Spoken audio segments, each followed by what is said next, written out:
പ്രിയപ്പെട്ട സഖാക്കളെ, ലോകത്താകമാനം നവമാധ്യമങ്ങളിലൂടെ ഇടതുപക്ഷ പ്രസ്ഥാനങ്ങളെ കൂടുതൽ കരുത്താർജിക്കുന്നതിനും ഇടതുപക്ഷ വിരുദ്ധതയ്ക്കെതിരായിട്ടുള്ള ശക്തമായ പ്രതിരോധം തീർക്കുന്ന ലോകത്തിൻ്റെ വിവിധ ഇടങ്ങളിൽ നിന്നുകൊണ്ട് ഇടതുപക്ഷ പ്രസ്ഥാനങ്ങൾക്ക് വേണ്ടി ഏറ്റവും ആവേശകരമായ നവമാധ്യമങ്ങളിലൂടെ പ്രവർത്തനം നടത്തുന്ന ഇടതുപക്ഷം ഹൃദയപക്ഷം നവമാധ്യമ കൂട്ടായ്മയുടെ ഭാഗമായി പ്രവർത്തിക്കുന്ന മുഴുവൻ സഖാക്കളെയും ആദ്യം തന്നെ ഞാൻ അഭിവാദ്യം ചെയ്യുകയാണ്. ഇടതുപക്ഷം ഹൃദയപക്ഷം നവമാധ്യമ കൂട്ടായ്മയുടെ നേതൃത്വത്തിൽ സംഘടിപ്പിച്ചുള്ള ഈ പ്രഭാഷണ പരമ്പര കേരളത്തിലെ 20 ലോക്സഭാ മണ്ഡലങ്ങളിലെയും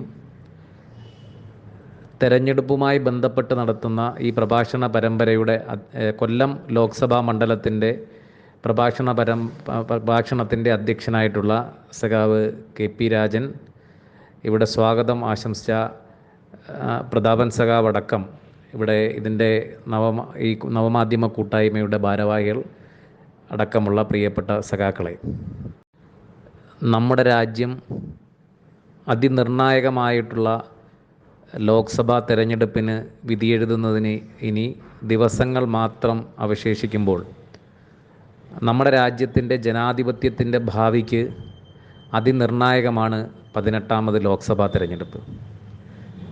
ഏതെങ്കിലും ഒരു പ്രാസംഗികൻ്റെ വർത്തമാനത്തിൽ ഇന്ത്യൻ ജനാധിപത്യത്തിൻ്റെ ഭാവി അതിനിർണായകമായ ഈ തെരഞ്ഞെടുപ്പിലാണ് എന്ന് പ്രസംഗകൻ്റെ ഒരു ശൈലിയിൽ അദ്ദേഹം പറയുന്നൊരു വാക്കിൽ മാത്രം പരിമിതപ്പെടുന്ന ഒന്നല്ല, മറിച്ച് സമകാലിക ഇന്ത്യൻ രാഷ്ട്രീയ സാഹചര്യങ്ങൾ, വർത്തമാനകാല ഇന്ത്യയിൽ കഴിഞ്ഞ 10 വർഷക്കാലമായി രാജ്യത്തിനകത്ത് BJPയുടെ നേതൃത്വത്തിലുള്ള ഗവൺമെൻറ് ഇന്ത്യയുടെ ഭരണഘടനയും ഫെഡറൽ തത്വങ്ങളെയും ഇന്ത്യയുടെ എല്ലാ തരത്തിലുമുള്ള ജനാധിപത്യത്തിൻ്റെ സംവാദാത്മകതയും അതോടൊപ്പം തന്നെ നമ്മുടെ രാജ്യത്തിൻ്റെ ബഹുസ്വരതയും എല്ലാം ഇല്ലാതാക്കിക്കൊണ്ട് പൗരാവകാശങ്ങളെയാകെ ഹനിച്ചുകൊണ്ട് ഇന്ത്യയെ ഒരു മതരാഷ്ട്രമാക്കി മാറ്റുന്നതിന് വേണ്ടിയുള്ള ശ്രമങ്ങൾ രാജ്യത്തിനകത്ത് BJPയുടെ സർക്കാർ അതിവേഗതയിൽ മുന്നോട്ട് കൊണ്ടുപോകുന്നത് നാം കണ്ടുകൊണ്ടിരിക്കുകയാണ്.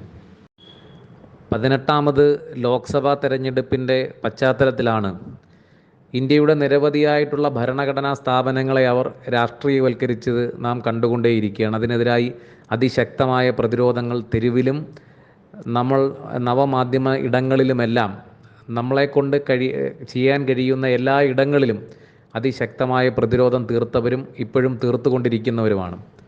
നമ്മുടെ രാജ്യത്തിൻ്റെ ഏറ്റവും നിർണായകമായിട്ടുള്ള ലോക്സഭാ തെരഞ്ഞെടുപ്പിൻ്റെ ഘട്ടത്തിലാണ് ഇന്ത്യ രാജ്യത്തെ തെരഞ്ഞെടുപ്പ് കമ്മീഷനെ പോലും രാഷ്ട്രീയവൽക്കരിക്കുന്നതിന് വേണ്ടി BJP ശ്രമിച്ചത്. 18ാം ലോക്സഭാ തെരഞ്ഞെടുപ്പിൻ്റെ പടിവാതിൽക്കൽ നിൽക്കുമ്പോഴാണ് മുഖ്യ തെരഞ്ഞെടുപ്പ് കമ്മീഷണറായിരുന്ന അരുൺ ഗോയൽ രാജിവെച്ചത്. ആ ഘട്ടത്തിൽ തന്നെയാണ് നമ്മുടെ രാജ്യം ചർച്ച ചെയ്യപ്പെട്ടത്, എങ്ങനെയാണ് തെരഞ്ഞെടുപ്പ് കമ്മീഷനെ രാജ്യം ഭരിക്കുന്ന സംഘപരിവാർ ഗവൺമെൻറ് അവരുടെ നിയന്ത്രണത്തിലേക്ക് കൊണ്ടുവരുന്നത്. ഇന്ത്യ രാജ്യത്തിൻ്റെ തെരഞ്ഞെടുപ്പ് കമ്മീഷൻ അത് തിരഞ്ഞെടുക്കപ്പെടുന്നത് ഇന്ത്യയുടെ പ്രധാനമന്ത്രിയും പ്രതിപക്ഷ നേതാവും സുപ്രീം കോടതിയുടെ ചീഫ് ജസ്റ്റിസും അടങ്ങുന്ന ഒരു പാനലാണ്. അതേതെങ്കിലും ഒരു രാഷ്ട്രീയ നിലപാടുകൾ സ്വീകരിക്കുന്നതിനപ്പുറത്തേക്ക് ഒരു ഭരണഘടനാ സ്ഥാപനം എന്ന നിലയിൽ ഇന്ത്യയുടെ ജനാധിപത്യത്തിൻ്റെ സംരക്ഷകരും അതിനെ കൂടുതൽ കരുത്തുറ്റതായി മുന്നോട്ട് കൊണ്ടുപോകുന്നതിനും നമ്മുടെ രാജ്യത്തിൻ്റെ തെരഞ്ഞെടുപ്പ് പ്രക്രിയ ഏറ്റവും സുതാര്യമായി നയിക്കുന്നതിനും വേണ്ടുന്ന ഏറ്റവും പ്രധാനപ്പെട്ട ഭരണഘടനാ സ്ഥാപനത്തെ എങ്ങനെയാണ് തങ്ങളുടെ വരുതിയിലേക്ക് അവർ മാറ്റി തീർത്തത്. നമുക്കറിയാം, ഇന്ന് രാജ്യത്തെ കോൺഗ്രസ് ദുർബലമായി ഒരു പ്രതിപക്ഷ പ്രസ്ഥാനമെന്ന നിലയിൽ കോൺഗ്രസ് ഓരോ ഘട്ടത്തിലും ദുർബലപ്പെട്ടുകൊണ്ടിരിക്കുമ്പോൾ ഇന്ത്യൻ പാർലമെൻറ്റിൽ ഒരു പ്രതിപക്ഷ നേതാവിനെ പോലും തിരഞ്ഞെടുക്കപ്പെടാനുള്ള സീറ്റ് നില ഇല്ലാത്തതിൻ്റെ ഭാഗമായി രാജ്യത്ത് ലോക്സഭയിൽ ഔദ്യോഗികമായ ഒരു പ്രതിപക്ഷ നേതാവില്ല. അപ്പോൾ പിന്നീട് സുപ്രീം കോടതിയുടെ ചീഫ് ജസ്റ്റിസും പ്രധാനമന്ത്രിയും അടങ്ങുന്ന പാനലാണ് തെരഞ്ഞെടുപ്പ് കമ്മീഷന് മുഖ്യ തെരഞ്ഞെടുപ്പ് കമ്മീഷണറെയും കമ്മീഷൻ അംഗങ്ങളെയും തീരുമാനിക്കുന്നത്. ആ ഘട്ടത്തിലാണ് പൂർണ്ണമായും തങ്ങളുടെ വരുതിയിലേക്കാക്കുക എന്ന ലക്ഷ്യത്തിൻ്റെ ഭാഗമായിട്ട് ഇപ്പോൾ BJP തീരുമാനിച്ചിരിക്കുന്നത്, അവരുടെ ഗവൺമെൻറ് തീരുമാനിച്ചിരിക്കുന്നത്, പ്രധാനമന്ത്രി തീരുമാനിക്കുന്ന ഒരു ക്യാബിനറ്റ് റാങ്കുള്ള മന്ത്രിയും എന്ന നിലയിലേക്ക് തീരുമാനമെടുത്തത് ഇന്ത്യ രാജ്യത്തെ തെരഞ്ഞെടുപ്പ് കമ്മീഷനെ തങ്ങളുടെ നിയന്ത്രണത്തിലാക്കിക്കൊണ്ട് തെരഞ്ഞെടുപ്പ് പ്രക്രിയയെ തന്നെ തങ്ങൾ നിയന്ത്രിക്കുന്ന സംവിധാനത്തിലേക്ക് മാറ്റി തീർക്കുക എന്നുള്ളതാണ്. നമ്മൾ മനസ്സിലാക്കേണ്ടത് ടി എൻ ശേഷൻ ഇന്ത്യയുടെ മുഖ്യ തെരഞ്ഞെടുപ്പ് കമ്മീഷനായ കാലം മുതലാണ് തെരഞ്ഞെടുപ്പ് കമ്മീഷനെ കുറിച്ച് തന്നെ നമ്മുടെ വർത്തമാനങ്ങളിലേക്ക് വരുന്നത്. ടി എൻ ശേഷൻ ഇന്ത്യയുടെ മുഖ്യ തെരഞ്ഞെടുപ്പ് കമ്മീഷണറായി ചുമതലയേറ്റെടുത്തതിന് ശേഷമാണ് തെരഞ്ഞെടുപ്പ് പ്രക്രിയയിൽ കാലോചിതമായ നിരവധി മാറ്റങ്ങൾ രൂപപ്പെടുത്തിയത്. മുമ്പ് നമ്മൾ തെരഞ്ഞെടുപ്പ് കഴിയുമ്പോൾ ആഹ്ലാദ പ്രകടനത്തിൽ വിളിക്കുന്ന മുദ്രാവാക്യം തന്നെ പെട്ടി പെട്ടി ബാലറ്റ് പെട്ടി, പെട്ടി പൊട്ടിക്കുമ്പോൾ കോൺഗ്രസ് പൊട്ടി എന്നാണ്. ഇന്നങ്ങനെ വിളിക്കാൻ കഴിയുന്ന നിലയിൽ ഒരു പെട്ടിയില്ല, ബാലറ്റില്ല, ഇലക്ട്രോണിക് വോട്ടിംഗ് മെഷീനിലേക്ക് മാറി. അങ്ങനെ കാലോചിതമായ നിരവധി പരിഷ്കരണങ്ങൾ രാജ്യത്തിനകത്ത് തെരഞ്ഞെടുപ്പ് കമ്മീഷൻ കൊണ്ടുവന്നിട്ടുണ്ട്. അതെല്ലാം കക്ഷി രാഷ്ട്രീയത്തിനപ്പുറത്ത് നിന്നുകൊണ്ട് രാജ്യത്തെ തെരഞ്ഞെടുപ്പ് പ്രക്രിയയെ ശക്തിപ്പെടുന്നതിന് വേണ്ടിയാണ്. എന്നാൽ ഇന്ന് BJP തങ്ങളുടെ ഒരു പോഷക സംഘടനയായി തെരഞ്ഞെടുപ്പ് കമ്മീഷനെ അടക്കം മാറ്റി തീർക്കുകയും രാജ്യത്തെ തദ്ദേശ സ്വയംഭരണ സ്ഥാപനങ്ങളെ പോലുമുള്ള തെരഞ്ഞെടുപ്പിൽ ഇടപെടാൻ കഴിയുന്ന നിലയിലേക്ക് ഏറ്റവും പ്രധാനപ്പെട്ട സുപ്രധാനമായ ഭരണഘടനാ സ്ഥാപനമായ തെരഞ്ഞെടുപ്പ് കമ്മീഷനെ രാഷ്ട്രീയവൽക്കരിക്കാൻ വേണ്ടി ശ്രമിക്കുന്ന കാഴ്ച നാം കണ്ടുകൊണ്ടിരിക്കുകയാണ്. ഇത് തെരഞ്ഞെടുപ്പ് കമ്മീഷൻ്റെ മാത്രം അനുഭവമല്ല. നമ്മുടെ ഈ പാർലമെൻറ്റ് തെരഞ്ഞെടുപ്പിൻ്റെ ഘട്ടത്തിൽ രാജ്യത്തിൻ്റെ ജനാധിപത്യത്തിൻ്റെ ഭാവിയെക്കുറിച്ച് നമ്മൾ ചർച്ച ചെയ്യപ്പെടുമ്പോൾ എത്ര അപകടകരമായിട്ടാണ് അവർ ഈ രാജ്യത്തെ ജനാധിപത്യ പ്രക്രിയയെ തങ്ങളുടെ വരുതിയിലേക്ക് മാറ്റി തീർക്കാൻ വേണ്ടി തെരഞ്ഞെടുപ്പ് കമ്മീഷനെ പോലും രാഷ്ട്രീയവൽക്കരിക്കാൻ ശ്രമിക്കുന്നതെന്നുള്ളതിൻ്റെ ഏറ്റവും ഒടുവിലത്തെ ഉദാഹരണമാണ് തെരഞ്ഞെടുപ്പ് കമ്മീഷനെ തങ്ങളുടെ രാഷ്ട്രീയ ചട്ടുകമാക്കി തീർക്കാൻ വേണ്ടി ശ്രമിച്ച ഈ തീരുമാനം. ആ നിലയിൽ തന്നെയാണ് ഇന്ത്യ രാജ്യത്തെ ഭരണഘടനാ സ്ഥാപനങ്ങൾ, സർവകലാശാലകൾ, വിദ്യാഭ്യാസ മേഖല, നമ്മുടെ രാജ്യത്തിൻ്റെ ചരിത്രം, അതുപോലെ തന്നെ നമ്മുടെ രാജ്യത്തിൻ്റെ ചരിത്രബോധമുള്ള വിദ്യാഭ്യാസ പ്രക്രിയ, ഇതെല്ലാം തന്നെ എങ്ങനെയാണ് അവർ കാവ്യവൽക്കരിച്ചു കൊണ്ടിരിക്കുന്നത് നാം കണ്ടുകൊണ്ടിരിക്കുകയാണ്. പരമോന്നത നീതിപീഠങ്ങളെപ്പോലും തങ്ങൾക്ക് വരുതിയിൽ നിർത്താൻ കഴിയുന്ന നിലയിലേക്കുള്ള ഇടപെടലുകൾ നടത്തുന്നത് നാം കണ്ടുകൊണ്ടിരിക്കുകയാണ്.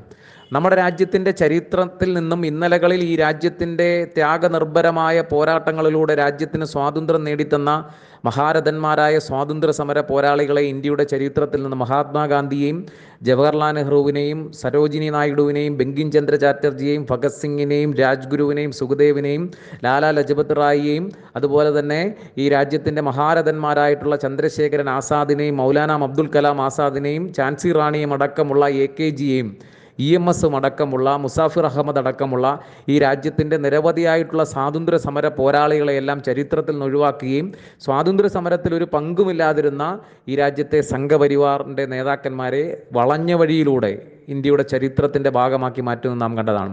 925 വിജയദശമി നാളിൽ രൂപീകൃതമാകുന്ന RSSൻ്റെ രൂപീകരണ കാലഘട്ടം എന്ന് പറഞ്ഞാൽ ഇന്ത്യയുടെ തെരുവുകൾ തിളച്ചു മറിയുകയായിരുന്നു. സ്വാതന്ത്ര്യ സമരത്തിൻ്റെ ഭാഗമായി ഈ രാജ്യത്തെ യൗവനം വിദ്യാലയങ്ങളും പണിശാലകളുമെല്ലാം ഉപേക്ഷിച്ചുകൊണ്ട് തൻ്റെ ജീവിതമല്ല, തൻ്റെ ജീവിതവും തൻ്റെ സുഖലോലുപതയുമല്ല പ്രശ്നം, ഇനിയും ഇങ്ങനെ അടിമകൾക്ക് സമാനമായി ജീവിക്കാൻ മനസ്സില്ല എന്ന് പറഞ്ഞുകൊണ്ട് ഒരു തലമുറ തെരുവിൽ നടത്തിയ പോരാട്ടമാണ് ഇന്ത്യൻ സ്വാതന്ത്ര്യ സമരം. ആ സ്വാതന്ത്ര്യ സമരത്തിൽ ഒരു പങ്കുമില്ലാതിരുന്ന RSS ഇന്ത്യയുടെ ചരിത്രത്തിലേക്ക് വളഞ്ഞ വഴിയിലൂടെ കടന്നു വരുന്നത് നാം കണ്ടുകൊണ്ടിരിക്കുകയാണ്. അതുപോലെ തന്നെയാണ് നമ്മുടെ രാജ്യത്തിനകത്ത് ഈ ശാസ്ത്രബോധമില്ലാത്ത, ചരിത്രബോധമില്ലാത്തൊരു തലമുറയെ രൂപപ്പെടുത്തുന്നത്. നമ്മൾ കണ്ടുകൊണ്ടിരിക്കുകയാണ്. പരിണാമ സിദ്ധാന്തമടക്കമുള്ള, മുഗൾ ഭരണകാലഘട്ടമടക്കമുള്ള നമ്മുടെ രാജ്യത്തെ കുട്ടികളെ ചരിത്രം പഠിപ്പിക്കേണ്ടുന്ന, രാജ്യത്തിൻ്റെ നവോത്ഥാന പ്രക്രിയ രൂപപ്പെടുത്തിയ, ഇന്ത്യയെ രൂപപ്പെടുത്തിയ സമര മുന്നേറ്റങ്ങൾ, നവോത്ഥാന മുന്നേറ്റങ്ങൾ, ഇന്ത്യയുടെ പഴയകാല ചരിത്രം, ഇതിനെയെല്ലാം അവർ മാറ്റിത്തീർക്കുകയും ആ ചരിത്രത്തെ അപനിർമ്മിക്കുകയും ചെയ്തുകൊണ്ട് സംഘപരിവാറിന് അനുകൂലമായ ഒരു ചരിത്രത്തെ രൂപപ്പെടുത്തുകയാണ്. ഇന്ന് രാജ്യത്തിൻ്റെ പേരുകൾ മാറ്റുന്നതിനകത്ത് ആനന്ദം കൊള്ളുന്ന ഒരു ഭരണകൂടം രാജ്യത്തിനകത്ത് രൂപപ്പെടുകയാണ്. ഇന്ത്യയുടെ ചരിത്ര വീഥികളെയെല്ലാം അവർ പുനർനാമകരണം നടത്തുന്നതിന് വേണ്ടിയുള്ള ശ്രമം നടത്തിക്കൊണ്ടിരിക്കുന്നത് നാം കണ്ടുകൊണ്ടിരിക്കുകയാണ്. ലോകത്തെ എല്ലാ ഫാസിസ്റ്റുകളും അവർ ഏറ്റവും കൂടുതൽ ഭയപ്പെടുന്നത് ചരിത്രത്തെയാണ്. ഫാസിസ്റ്റുകൾ എങ്ങനെയാണ് ചരിത്രത്തെ കൈകാര്യം ചെയ്തതെന്ന് ലോകത്തിൻ്റെ ചരിത്രത്തിലൂടെ നമ്മൾ കണ്ടുകൊണ്ടിരിക്കുകയാണ്. ഇന്ത്യ രാജ്യത്തെയും ഒരു ഫാസിസ്റ്റ് പ്രവണതകളിലേക്ക് കൊണ്ടുപോകാൻ ശ്രമിക്കുന്ന സംഘപരിവാരം ഇന്ത്യയുടെ ചരിത്രത്തെയും അവർ വളച്ചൊടിക്കുന്നത് നാം കണ്ടുകൊണ്ടിരിക്കുകയാണ്. ഇതിനെതിരായിട്ടുള്ള അതിശക്തമായ സമരങ്ങൾ രാജ്യത്തിനകത്ത് ഉയർത്തിക്കൊണ്ടുവന്നത് ഇന്ത്യ രാജ്യത്തെ വിദ്യാഭ്യാസ സ്ഥാപനങ്ങൾക്കകത്ത് SFIയും AESFും അടക്കമുള്ള വിദ്യാർത്ഥി സംഘടനകൾ, രാജ്യത്തിൻ്റെ തെരുവുകൾക്കകത്ത് യുവജന പ്രസ്ഥാനം DYFയുടെയും AYFിൻ്റെയും നേതൃത്വത്തിലുള്ള ചെറുപ്പക്കാർ, രാജ്യത്തിൻ്റെ തെരുവുകൾക്കകത്ത് കമ്മ്യൂണിസ്റ്റുകാരാണ്.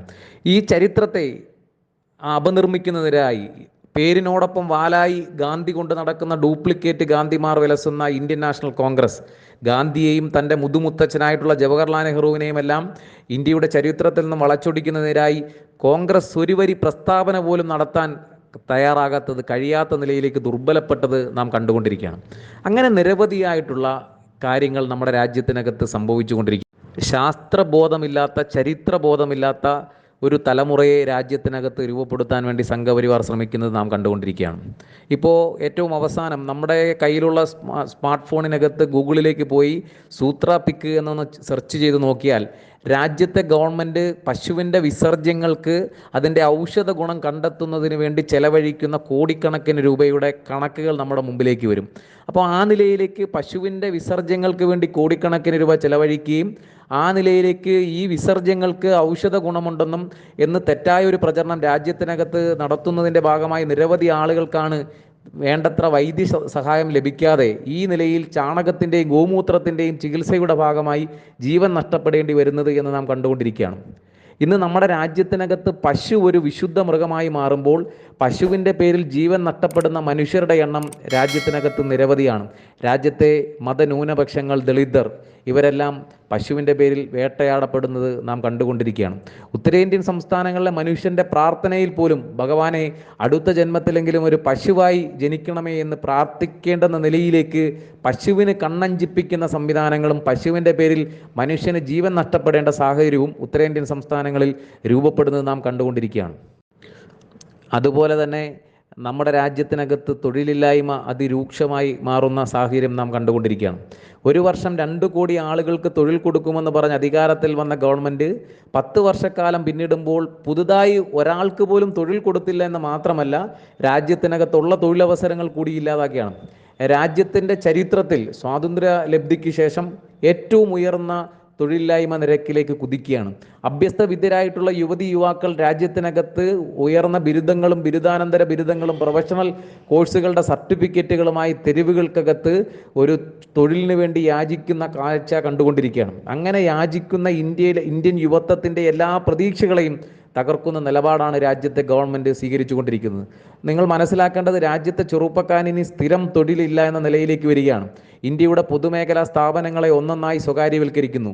ഇന്ത്യൻ റെയിൽവേയും അതുപോലെ തന്നെ BSNLും BPCLും ഇന്ത്യ രാജ്യത്തെ വിമാനത്താവളങ്ങളും കപ്പൽശാലകളും ദേശസാൽകൃത ബാങ്കുകളും LICയും പോസ്റ്റലും അങ്ങനെ എല്ലാ പൊതുമേഖലാ സ്ഥാപനങ്ങളെയും സ്വകാര്യവൽക്കരിച്ചുകൊണ്ട് രാജ്യത്തെ ചെറുപ്പത്തിന് ഇനി സ്ഥിരം തൊഴിൽ ഇല്ല എന്ന നിലയിലേക്ക് രാജ്യം മാറുകയാണ്. ഇനി അങ്ങനെ തൊഴിലില്ലായ്മ രൂക്ഷമാകുന്ന ഘട്ടത്തിലും രാജ്യത്തെ ചെറുപ്പത്തിൻ്റെ പ്രതീക്ഷയായിരുന്നു ഇന്ത്യയുടെ സൈന്യം. നമ്മളെല്ലാവരും സ്കൂളിൽ പഠിക്കുമ്പോൾ അഭിമുഖീകരിച്ചൊരു ചോദ്യമുണ്ട്, ഭാവിയിൽ ആരാകാനാണ് ആഗ്രഹമെന്ന്. അപ്പോൾ അങ്ങനെ ഒരു ചോദ്യം അധ്യാപകൻ ചോദിക്കുമ്പോൾ ആ ക്ലാസ്സിലിരിക്കുന്ന ബഹുഭൂരിപക്ഷം കുട്ടികളും എണീച്ചു നിന്ന് പറയുന്നത് എനിക്ക് ഇന്ത്യയുടെ സൈനികനാകണമെന്നാണ്. മഞ്ഞു പെയ്യുന്ന ജമ്മു കാശ്മീരിൻ്റെ മലമടക്കുകളും രാജസ്ഥാൻ്റെ മരുഭൂമികളും ഇന്ത്യയുടെ വനാതിർത്തികളും ഇന്ത്യയുടെ തീരങ്ങളുമെല്ലാം നാമെല്ലാം ഉറങ്ങുമ്പോഴും ഉറക്കമൊഴിച്ചിരുന്നു കൊണ്ട് ഈ രാജ്യത്തിൻ്റെ അതിർത്തികൾ കാക്കുന്ന സൈനികനാകുക എന്നുള്ളതായിരുന്നു നമ്മുടെ രാജ്യത്തെ യൗവനത്തിൻ്റെ എല്ലാ ചെറുപ്പത്തിൻ്റെയും ഏറ്റവും വലിയ ആഗ്രഹം. എന്നാൽ ഇന്ന് ദേശസ്നേഹത്തിൻ്റെ ഹോൾസെയിൽ ഏജൻറ്റുമാർ ഇന്ത്യ രാജ്യം ഭരിക്കുമ്പോൾ ഇന്ത്യൻ സൈന്യത്തെ പോലും കരാർവൽക്കരിച്ച അഗ്നിപഥ് പദ്ധതി നടപ്പിലാക്കി 4 വർഷത്തേക്ക് പരിമിതപ്പെടുമ്പോൾ നിങ്ങൾ മനസ്സിലാക്കേണ്ടത്, നമ്മുടെ രാജ്യത്ത് സൈന്യത്തിനകത്ത് പോലും ഇനി സ്ഥിരം തൊഴിൽ ഇല്ല എന്ന നിലയിലേക്ക് വരികയാണ്. അങ്ങനെ രാജ്യത്തിനകത്ത് തൊഴിലില്ലായ്മ രൂക്ഷമാകുന്ന നിലയിലേക്ക് രാജ്യം മാറുമ്പോൾ ഈ രാജ്യത്തെ കോർപ്പറേറ്റുകൾക്ക് രാജ്യത്തെ തൊഴിലാളികളെ, രാജ്യത്തെ ചെറുപ്പത്തെ ചൂഷണം ചെയ്യാൻ കഴിയുന്ന നിലയിലേക്ക് രാജ്യത്തെ തൊഴിൽ നിയമങ്ങളെ ദുർബലപ്പെടുത്തുന്ന കാഴ്ച നാം കണ്ടുകൊണ്ടിരിക്കുകയാണ്. ഇന്ത്യ രാജ്യം ലോകത്ത് തന്നെ ഏറ്റവും ശക്തമായ തൊഴിൽ നിയമങ്ങളുള്ള രാജ്യമായിരുന്നു. അങ്ങനെ ശക്തമായ തൊഴിൽ നിയമങ്ങളുള്ള രാജ്യത്തിനകത്ത് ഈ രാജ്യത്തെ കോർപ്പറേറ്റുകൾക്ക് വേണ്ടി ഏത് സമയത്തും മുതലാളിക്ക് തൊഴിലാളിയെ യാതൊരു തരത്തിലുള്ള മുൻ നോട്ടീസോ അല്ലെങ്കിൽ അവരുടെ സേവന വേതന വ്യവസ്ഥകളോ ഒരു കാരണം കാണിക്കൽ പോലും നൽകാതെ പിരിച്ചുവിടാൻ കഴിയുന്ന നിലയിലേക്ക് ദുർബലമായ തൊഴിൽ നിയമങ്ങൾ രാജ്യത്തിനകത്ത് രൂപപ്പെടുത്തുകയാണ്. അങ്ങനെ തൊഴിലില്ലായ്മ രൂക്ഷമാകുന്നു. തൊഴിലാളി വിരുദ്ധമായ സമീപനങ്ങൾ രാജ്യത്തിനകത്ത് രൂപപ്പെടുത്തുന്നു. പൊതുമേഖലാ സ്ഥാപനങ്ങളെ ഒന്നൊന്നായി വിറ്റുതുലയ്ക്കുന്നു. അങ്ങനെ രാജ്യത്തിനകത്ത് സ്ഥിരം തൊഴിൽ ഇല്ല എന്ന നിലയിലേക്ക് രാജ്യം മാറുകയാണ്. നാം മനസ്സിലാക്കേണ്ടത്, നമ്മുടെ രാജ്യത്തിനകത്ത് സംവരണം രൂപപ്പെട്ടത് ഏറ്റവും പ്രധാനപ്പെട്ടതാണ് സംവരണം. നമ്മുടെ രാജ്യം സ്വാതന്ത്ര്യലബ്ധിയുടെ ഘട്ടത്തിൽ പുഴുക്കൾക്ക് സമാനമായ സാമൂഹിക അന്തരീക്ഷത്തിൽ ജീവിച്ച മനുഷ്യർ, അവർക്ക് വിദ്യാഭ്യാസവും തൊഴിലുമില്ലാതെ ജനിച്ച ജാതിയുടെ മതത്തിൻ്റെ അടിസ്ഥാനത്തിലുള്ള തൊഴിലുകൾ ചെയ്ത് ജീവിക്കണമെന്ന് ചാതുർവർണ്ണ്യം കൽപ്പിച്ച കാലഘട്ടത്തിൽ പുഴുക്കൾക്ക് സമാനമായ സാമൂഹ്യ അന്തരീക്ഷത്തിൽ ജീവിച്ച മനുഷ്യരെ സമൂഹത്തിൻ്റെ മുഖ്യധാരയിലേക്ക് കൊണ്ടുവരുന്നതിന് വേണ്ടിയാണ് സംവരണം രൂപപ്പെടുത്തിയത്. എന്നാൽ നമുക്കറിയാം, സംവരണം എല്ലാ ഘട്ടത്തിലും സംഘപരിവാർ എതിരായി നിന്ന സംഘടനയാണ്. മണ്ഡൽ കമ്മീഷൻ റിപ്പോർട്ടിൻ്റെ കാലയളവിൽ രാജ്യത്ത് സംവരണ വിരുദ്ധ പ്രക്ഷോഭങ്ങൾക്ക് നേതൃത്വം കൊടുത്തത് സംഘപരിവാറാണ്. ഇന്ന് സംഘപരിവാർ ഇന്ത്യയുടെ ഭരണകൂടമായി മാറുമ്പോൾ അതിവിദഗ്ധമായിട്ടാണ് ഇന്ത്യയുടെ സംവരണം അട്ടിമറിക്കപ്പെടുന്നത്. സഖാവ് ഡോക്ടർ ശിവദാസൻ ഇന്ത്യ രാജ്യത്തിനകത്ത് രാജ്യസഭയിൽ ചോദ്യം ചോദിച്ചപ്പോൾ രാജ്യത്തെ വിദ്യാഭ്യാസ സ്ഥാപനങ്ങൾക്കകത്ത് ഗവേഷണ വിദ്യാർത്ഥികളായിട്ടുള്ളതടക്കം ലക്ഷക്കണക്കിന് SC/ST വിദ്യാർത്ഥികൾക്ക് റിസർവേഷൻ ചെയ്തിട്ടുള്ള സീറ്റുകൾ ഒഴിച്ചിട്ടിരിക്കുകയാണ്. അവിടെ അവർക്ക് അഡ്മിഷൻ കൊടുക്കാൻ വേണ്ടി കേന്ദ്ര സർക്കാർ തയ്യാറാകുന്നില്ല. അതുപോലെ ഇപ്പോൾ പൊതുമേഖലാ സ്ഥാപനങ്ങൾ ഇല്ലാതായാൽ, സർക്കാർ സർവീസ് ഇല്ലാതായാൽ രാജ്യത്ത് പിന്നെ എവിടെയാണ് സംവരണം നടപ്പിലാക്കേണ്ടത്? പൊതുമേഖലാ സ്ഥാപനങ്ങളിലും സർക്കാർ സർവീസിലുമല്ലേ സംവരണമുള്ളത്? അപ്പോൾ അതിവിദഗ്ധമായി സ്ഥിരം തൊഴിലില്ലാതായാൽ പിന്നെ സംവരണം നൽകേണ്ടതില്ല. അതിവിദഗ്ധമായി വിദ്യാഭ്യാസ മേഖലയിൽ നിന്നും തൊഴിൽ മേഖലയിൽ നിന്നുമെല്ലാം രാജ്യത്തെ പിന്നോക്കക്കാരനെ, അരികുവൽക്കരിക്കപ്പെട്ടവരെ, ദളിതനെ, ആദിവാസികളെ, മതന്യൂനപക്ഷങ്ങളെ എല്ലാം മാറ്റി നിർത്തുന്നതിന് വേണ്ടിയുള്ള ശ്രമമാണ് രാജ്യത്തെ സർക്കാർ ചെയ്തുകൊണ്ടിരിക്കുന്നത്. അതുപോലെ രാജ്യത്തെ ഏറ്റവും ശക്തമായ തൊഴിൽ മേഖലയായിരുന്നു രാജ്യത്തെ കാർഷിക മേഖല.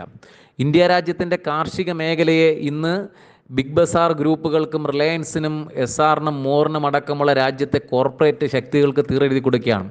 പൊരിവെയിലത്തും പെരുമഴയത്തുമെല്ലാം പാടത്തും പറമ്പത്തും പണിയെടുത്തുകൊണ്ട് നമ്മുടെ രാജ്യത്തെ അന്നമൂട്ടുന്ന കൃഷിക്കാരനോട് രാജ്യത്തെ സർക്കാർ പറയുന്നത്, ഇനി കൃഷിക്കാരൻ കാർഷിക ഉൽപ്പന്നങ്ങൾ ഉൽപ്പാദിപ്പിക്കേണ്ടവൻ മാത്രമാണെന്നും അതിന് എത്ര വില ഈടാക്കണമെന്നോ അതിന് എവിടെ വിൽക്കണമെന്നോ തീരുമാനിക്കാനുള്ള അവകാശം അവർക്കില്ല എന്നുള്ളതാണ്. അതെല്ലാം അവധി കച്ചവടത്തിലൂടെയും ഊഹക്കച്ചവടത്തിലൂടെയും എല്ലാം കൈക്കലാക്കുന്ന കോർപ്പറേറ്റുകൾ അതിൻ്റെ വില തീരുമാനിക്കുമ്പോൾ ഇന്ത്യ രാജ്യത്തെ കൃഷിക്കാരന് ന്യായമായ വില ലഭിക്കാതിരിക്കുന്നു.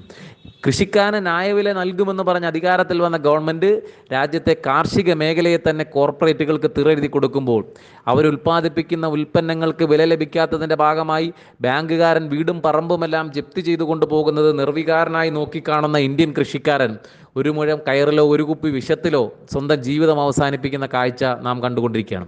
അങ്ങനെ ഈ രാജ്യത്തെ കൃഷിക്കാരനെ നരകതുല്യമായ ജീവിതത്തിലേക്ക്, അവൻ ഉൽപ്പാദിപ്പിക്കുന്ന ഉൽപ്പന്നങ്ങൾക്ക് വിലയില്ല, അവൻ്റെ ബാങ്ക് വായ്പകൾക്ക് മൊറട്ടോറിയമില്ല, വൈദ്യുതിക്കും വളത്തിനും സബ്സിഡിയില്ല.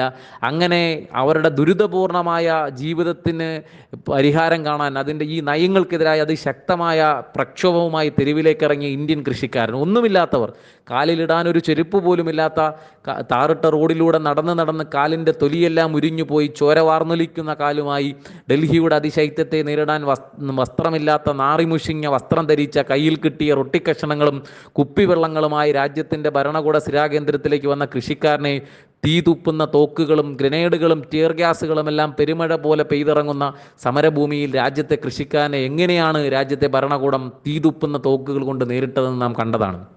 അങ്ങനെ വെടിയുണ്ടകൾ കൊണ്ട് രാജ്യത്തെ കൃഷിക്കാരനെ നേരിട്ടപ്പോൾ അവരുടെ കയ്യിൽ ഒന്നുമില്ലായിരുന്നു. അവരുടെ കയ്യിലാകെ കരുത്തായുള്ളത് അരിവാൾ ചുറ്റിക ആലേഖനം ചെയ്ത രക്തപതാകയുമായി രാജ്യത്തെ കൃഷിക്കാരൻ നടത്തിയ ഐതിഹാസികമായ സമരം.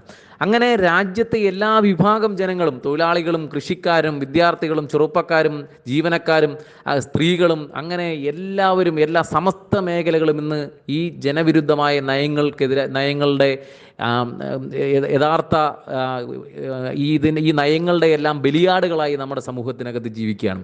ഇതിനെതിരായി വിലക്കയറ്റം രൂക്ഷമാകുന്ന നയങ്ങൾ, തൊഴിലില്ലായ്മ രൂക്ഷമാകുന്ന നയങ്ങൾ, ഈ നയങ്ങൾക്കെതിരായിട്ടുള്ള അതിശക്തമായ സമരങ്ങൾ രാജ്യത്തിനകത്ത് ഉയർന്നു വരികയാണ്. ഇപ്പോൾ നമ്മൾ തന്നെ കണ്ടതാണ്, ഗ്ലോബൽ ഹങ്കർ ഇൻഡെക്സ് റേറ്റിൽ 111 സ്ഥാനത്തേക്ക് നമ്മുടെ രാജ്യം കുതിക്കുന്നത്.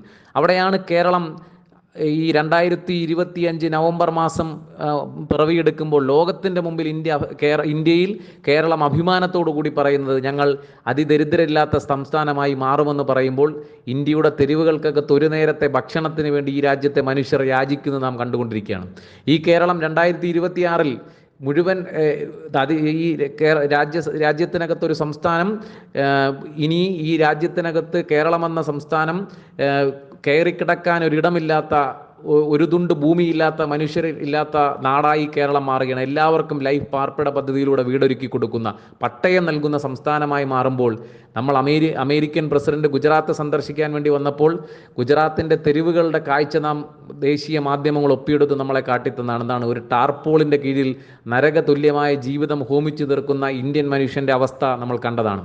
ആ ടാർപോളിൻ ജീവിതങ്ങൾക്ക് വീടൊരുക്കി കൊടുക്കാനല്ല ഇന്ത്യ രാജ്യത്തെ സർക്കാർ തയ്യാറായത്, മറിച്ച് അവർക്ക് ആ ടാർപോളിൻ ജീവിതങ്ങളെ മതിലുകെട്ടി തിരിച്ച സർക്കാരാണ് നമ്മുടെ രാജ്യത്തിനകത്തുള്ളതെങ്കിൽ ലൈഫ് പാർപ്പിട പദ്ധതി വഴി ലക്ഷക്കണക്കിന് ആളുകൾക്ക് വീടൊരുക്കി കൊടുത്ത സർക്കാരാണ് നമ്മുടെ കേരളത്തിനകത്തുള്ളത്. അങ്ങനെ കേരളം ക്ഷേമത്തിൽ ഊന്നിക്കൊണ്ടുള്ള വികസന പ്രവർത്തനങ്ങളുമായി രാജ്യത്തിനും ലോകത്തിനും മുമ്പിൽ മാതൃകയായിക്കൊണ്ട് നമ്മുടെ വിദ്യാഭ്യാസ മേഖല, അതുപോലെ ആരോഗ്യ മേഖല, നമ്മുടെ തൊഴിൽ മേഖല, അതുപോലെ തന്നെ സ്ത്രീകളുടെയും കുട്ടികളെയും സൗഹൃദപരമായ അന്തരീക്ഷം, അതുപോലെ സമാധാനപരമായി ജീവിക്കാൻ കഴിയുന്ന ഭൗതിക സാഹചര്യങ്ങളെല്ലാം ഈ കേരളം രൂപപ്പെടുത്തുമ്പോൾ നമ്മുടെ രാജ്യം ആ നിലയിലേക്കല്ല, രാജ്യം പുറകോട്ട് പോകുന്ന നിലയിലേക്ക് പോകുമ്പോൾ, ജനവിരുദ്ധമായ നയങ്ങളുമായി പുറകോട്ട് പോകുമ്പോൾ ഈ ലോക്സഭാ തെരഞ്ഞെടുപ്പ് ഏറ്റവും കൂടുതൽ ചർച്ച ചെയ്യപ്പെടുന്നത് രാജ്യത്തിൻ്റെ വികസനം, ക്ഷേമം, അതുപോലെ തന്നെ നമ്മുടെ രാജ്യത്തെ മതരാഷ്ട്രമാക്കി മാറ്റുന്നതിനായിട്ടുള്ള ശക്തമായ ചെറുത്തുനിൽപ്പ് കൂടിയാണ്. ഇന്ന് പൗരത്വം പോലും മതത്തിൻ്റെ പേരിൽ മാറ്റിത്തീർക്കാൻ വേണ്ടി ശ്രമിക്കുമ്പോൾ അതിനെതിരായി രാജ്യത്തിനകത്ത് അതിശക്തമായ സമരങ്ങൾ ഉയർന്നു വരികയാണ്. കേരളത്തിൻ്റെ മുഖ്യമന്ത്രി സഖാവ് പിണറായി വിജയൻ രാജ്യത്തിന് മുമ്പിൽ ആർജവത്തോടു കൂടി പറഞ്ഞത് ഈ നയം നടപ്പിലാക്കില്ല എന്ന് 2019 തന്നെ പ്രഖ്യാപിച്ച ഗവൺമെൻറ്റാണ് കേരളത്തിലുള്ളത്. കേരള നിയമസഭ തന്നെ പ്രമേയം പാസാക്കി അവതരിപ്പിക്കുകയും അത് രാജ്യത്തിന് ജനങ്ങൾക്ക് മുമ്പിലേക്ക് മുന്നോട്ട് വയ്ക്കുകയും ചെയ്തു. ഇപ്പോൾ വീണ്ടും ഈ നിയമം അടിച്ചേൽപ്പിക്കാൻ വേണ്ടി ശ്രമിക്കുമ്പോൾ കേരളത്തിലെ ഇടതുപക്ഷ ജനാധിപത്യ മുന്നണി ഗവൺമെൻറ് നിശ്ചയദാർഢ്യത്തോടു കൂടി പറഞ്ഞത് ഈ നിയമം നടപ്പിലാക്കില്ല എന്നുള്ളതാണ്. ഇപ്പോൾ ലേബർ കോഡ് രാജ്യത്തിനകത്ത് നടപ്പിലാക്കാൻ വേണ്ടി കേന്ദ്ര ഗവൺമെൻറ് തീരുമാനിച്ചപ്പോൾ, ഈ പാർലമെൻറ്റ് അംഗീകരിച്ചപ്പോൾ കേരളം പറഞ്ഞത് ലേബർ കോഡ് കേരളത്തിൽ നടപ്പിലാക്കില്ല എന്നാണ്. ഈ ഘട്ടം വരെ ലേബർ കോഡ് നടപ്പിലാക്കാൻ കേരളം തയ്യാറായിട്ടില്ല. അതുപോലെ തന്നെ ഈ ജനവിരുദ്ധമായ രാജ്യത്തെ പൗരത്വത്തിൻ്റെ പേരിൽ ഭിന്നിപ്പിക്കുന്ന ഈ നയം നടപ്പിലാക്കില്ല എന്ന് നിശ്ചയദാർഢ്യത്തോടു കൂടി പറഞ്ഞത് കേരളത്തിൻ്റെ മുഖ്യമന്ത്രി സഖാവ് പിണറായി വിജയൻ ആണെങ്കിൽ ആ തീരുമാനം നടപ്പിലാക്കാതിരിക്കാനുള്ള ആർജവം കേരളത്തിനുണ്ടാകും എന്നുള്ളത് ഈ രാജ്യത്തെ മതനിരപേക്ഷ വിശ്വാസികളാകെ അംഗീകരിച്ചുകൊണ്ട് മുന്നോട്ട് പോവുകയാണ്. രാജ്യത്ത് വലിയ ചെറുത്തുനിൽപ്പാണ്. കേരളം ഈ മതത്തിൻ്റെ പേരിൽ രാജ്യത്തെ ഭിന്നിപ്പിക്കുന്നതിനായിട്ടുള്ള പോരാട്ടത്തിൻ്റെ കേന്ദ്രമായി മാറുമ്പോൾ രാജ്യത്താകമാനം അതിശക്തമായ പ്രക്ഷോഭങ്ങൾ സംഘടിപ്പിക്കുന്നത് മതനിരപേക്ഷ മുന്നേറ്റങ്ങളുടെ ഭാഗമായി ഇടതുപക്ഷ പ്രസ്ഥാനങ്ങളാണ്. നമ്മൾ കണ്ടതാണ് ഈ രാജ്യത്തിനകത്ത് പൗരത്വ നിയമ ഭേദഗതിക്കെതിരായി സമരത്തിന് അണിതേർന്നവരെ അവരുടെ വസ്ത്രങ്ങൾ നോക്കി മതപരമായി ഭിന്നിപ്പിക്കാൻ വേണ്ടിയുള്ള ആക്ഷേപം നടത്താൻ വേണ്ടി രാജ്യത്തെ പ്രധാനമന്ത്രിയും ആഭ്യന്തരകാര്യ വകുപ്പ് മന്ത്രിയും എല്ലാം തയ്യാറായപ്പോൾ അന്ന് നെറ്റിയിൽ ചന്ദനക്കുറിയിട്ട ഹിന്ദു ബനാറസ് യൂണിവേഴ്സിറ്റിയിലെ കുട്ടികളും ഡൽഹിയിലെ ജവഹർലാൽ നെഹ്റു യൂണിവേഴ്സിറ്റിയിലെ കുട്ടികളുമെല്ലാം രാജ്യമാകെ തെരുവിലേക്ക് ഇറങ്ങി പൗരത്വ നിയമ ഭേദഗതിക്കെതിരായിട്ടുള്ള അതിശക്തമായ പോരാട്ടം സംഘടിപ്പിച്ച് നാം കണ്ടുകൊണ്ടിരിക്കുകയാണ്. ഇന്ന് കേരളത്തിലാകമാനം ഇതിനെതിരായിട്ടുള്ള അതിശക്തമായ ചെറുത്തുനിൽപ്പ് മുന്നോട്ട് വരികയാണ്. NIA ഭേദഗതി നിയമത്തിനെതിരായി രാജ്യത്തിനകത്ത് വോട്ട് രേഖപ്പെടുത്തിയ പ്രധാനപ്പെട്ട രാഷ്ട്രീയ പ്രസ്ഥാനം ഇടതുപക്ഷ പ്രസ്ഥാനങ്ങളാണ്. എന്നാൽ കോൺഗ്രസും മുസ്ലിം ലീഗ് അടക്കമുള്ള ആളുകൾ അതിനെതിരായി നരേന്ദ്രമോദിയുടെയും അമിത്ഷായുടെയും വിരട്ടലുകൾക്ക് മുമ്പിൽ നിശബ്ദമായിരുന്നപ്പോൾ അതിശക്തമായ നിലപാട് സ്വീകരിച്ചത് കേരളത്തിലെ CPIMൻ്റെ ഏക MP ആയിട്ടുള്ള സഖാവ് ആരിഫ് സഖാവും അതേപോലെ രാജ്യത്തെ ഇടതുപക്ഷ പ്രസ്ഥാനത്തിൻ്റെ ഭാഗമായി അണിനിരുന്ന ആളുകളും മാത്രമാണ്. ആ നിലയിൽ മതനിരപേക്ഷത ഉയർത്തിപ്പിടിച്ചുകൊണ്ട് മുന്നോട്ട് പോകുന്നതിന് ഏറ്റവും കരുത്തോടുകൂടി നിലപാട് സ്വീകരിക്കുന്നത് രാജ്യത്തെ ഇടതുപക്ഷ പ്രസ്ഥാനങ്ങളാണ്. ആ നിലയിൽ ഈ തെരഞ്ഞെടുപ്പ് രാജ്യത്തിൻ്റെ മതനിരപേക്ഷതയ്ക്ക് ഏറ്റവും പ്രധാനപ്പെട്ട ഒരു കാലഘട്ടം എന്ന നിലയിൽ മതനിരപേക്ഷത ഉയർത്തി മുന്നോട്ട് പോകുന്നതിന് ഈ തെരഞ്ഞെടുപ്പിൽ ഇടതുപക്ഷ പ്രസ്ഥാനങ്ങളുടെ വിജയം ഏറ്റവും അനിവാര്യമാണ്. രാജ്യത്തെ മതനിരപേക്ഷ മുന്നേറ്റങ്ങൾക്ക്, ജനാധിപത്യ ചേരിയുടെ ശക്തിപ്പെടലിന്, അതുപോലെ തന്നെ പൗരാവകാശങ്ങൾ സംരക്ഷിക്കുന്നതിന്, ക്ഷേമത്തിലൂന്നിക്കൊണ്ടുള്ള ഒരു വികസന സംസ്കാരം രാജ്യത്തിനകത്ത് രൂപപ്പെടുന്നതിന് ഈ മതനിരപേക്ഷ മുന്നേറ്റം രാജ്യത്തിനകത്ത് അനിവാര്യമാണ്. അതിന് ഇടതുപക്ഷ പ്രസ്ഥാനങ്ങൾക്ക് കൂടുതൽ കരുത്തുണ്ടാകേണ്ടതും ഈ കാലഘട്ടത്തിൽ ഏറ്റവും അനിവാര്യമായ ഒന്നാണ്. ആ നിലയിൽ കേരളത്തിലെ 20 ലോക്സഭാ മണ്ഡലങ്ങളും ഏറ്റവും നിർണായകമാണ്. നമ്മൾ േണ്ടത് രാജ്യത്താകമാനം ഒരു ഇടതുപക്ഷ മുന്നേറ്റം ശക്തിപ്പെടുന്നത് നാം കണ്ടുകൊണ്ടിരിക്കുകയാണ്. ബംഗാളിൻ്റെ ഗ്രാമങ്ങളെയും നഗരങ്ങളെയും ചുവപ്പ് പടർത്തിക്കൊണ്ട് DYFIയുടെ നേതൃത്വത്തിൽ നടന്ന ഇൻസാഫ് റാലിയും ബ്രിഗേഡ് റാലിയും എല്ലാം ബംഗാളിൻ്റെ ഉടക്കമുള്ള രാജ്യത്തെ നിരവധി സംസ്ഥാനങ്ങളിലെ ഇടതുപക്ഷ മുന്നേറ്റങ്ങൾക്ക് കരുത്തു പകർന്നത് നാം നിരവധി പോരാട്ടങ്ങളിലൂടെ കണ്ടതാണ്. അത് ജമ്മു കാശ്മീരിലായാലും ത്രിപുരയിലായാലും ആന്ധ്രാപ്രദേശിലും തെലുങ്കാനയിലും രാജസ്ഥാനിലും അങ്ങനെ നിരവധി സംസ്ഥാനങ്ങളിലുണ്ടായ സമര മുന്നേറ്റങ്ങൾ നാം കണ്ടുകൊണ്ടിരിക്കുകയാണ്. ആ സമര മുന്നേറ്റങ്ങളുടെ കൂടുതൽ കരുത്തോടുകൂടി മുന്നോട്ട് പോകാൻ കേരളത്തിലെ ഇടതുപക്ഷ ജനാധിപത്യ മുന്നണിയുടെ വിജയം ഏറ്റവും കരുത്തോടുകൂടി മുന്നോട്ട് പോവുകയാണ്. നിങ്ങൾ മനസ്സിലാക്കേണ്ടത്, വലിയ വിജയം ഇടതുപക്ഷത്തിനുണ്ടാകുമെന്നുള്ളത് ഈ നാടാകെ ഉറച്ച വിശ്വാസത്തോടു കൂടി മുന്നോട്ട് പോകുന്നത് UDFനെ തന്നെ ഭയപ്പെടുത്തുന്നുണ്ടെന്നുള്ളതിൻ്റെ തെളിവാണ് കേരളത്തിൻ്റെ കേരളത്തിൻ്റെ ടീച്ചർ അമ്മയായിട്ടുള്ള സഖാവ് ശൈലജ ടീച്ചർക്കെതിരായിട്ട് പോലും ലൈംഗികപരമായിട്ടുള്ള ചുവയോടുകൂടിയുള്ള അശ്ലീലമായ സൈബർ അറ്റാക്ക് നടത്താൻ വേണ്ടി UDF ശ്രമിക്കുന്നത്. അതെല്ലാം ഈ ഭയത്തിൽ നിന്നാണ്. UDF ഈ തെരഞ്ഞെടുപ്പിൻ്റെ ആദ്യഘട്ടം മുതൽ തന്നെ പരാജയം മണത്തത് നാം കണ്ടതാണ്.